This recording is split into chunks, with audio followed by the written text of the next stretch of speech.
Le plus important, c'est que l'information circule. Et le temps que l'information circule, ça va commencer à travailler dans notre cerveau. Et qui sait, peut-être dans quelques mois, dans quelques années, on aura un business sur pied, des business sur pied, parce que l'idéal, c'est d'en avoir un peu partout. Maintenant, le problème, c'est que l'Afrique néglige une chose, c'est le défi technologique. La deuxième chose qui est quand même un enjeu sérieux, l'Afrique doit se désolidariser des schémas de production d'énergie que nous avons jusqu'à présent. Donc, tandis que la géothermie part du principe que la Terre a un magma, et le magma, il est partout. Donc, chaque pays peut disposer de son unité de production d'énergie sans embêter le voisin. En plus, même si le pays a signé une COP21 l'interdisant d'émettre des gaz à effet de serre, la géothermie n'empêche pas parce que c'est de la vapeur d'eau. Bon, ensuite, il y a de l'hydrogène. Savez-vous que dans le sous-sol africain, vous avez de l'hydrogène qui sort à même le sol. Mais l'hydrogène, c'est la seule solution pour stocker l'électricité. Nos camions sur les routes peuvent rouler à l'hydrogène. Les avions qui volent peuvent voler à l'hydrogène. C'est-à-dire que le monde noir peut devenir leader d'une technologie nouvelle parce que toutes les technologies anciennes, regardez où ça mène l'humanité. En Guadeloupe, on a la seule usine de géothermie de France, et qui plus est en Haute-Alpie.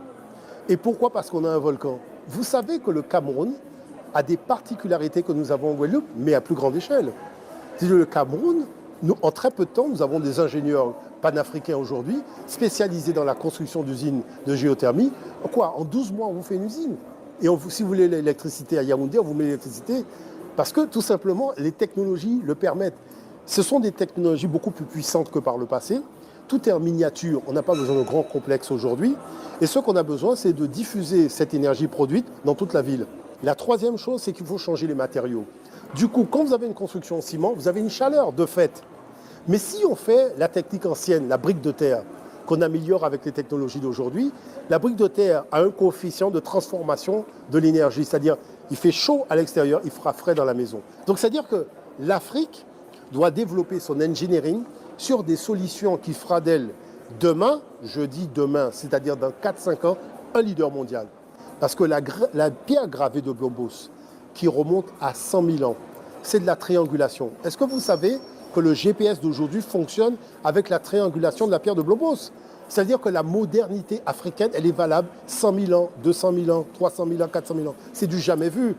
C'est jamais arrivé dans une civilisation qu'un modèle reste, je dirais, immuable. Quand vous soyez à un niveau de technologie primaire ou à un niveau de technologie avancée, c'est toujours la solution africaine qui est valable. Il n'y a pas d'autre solution que la solution africaine.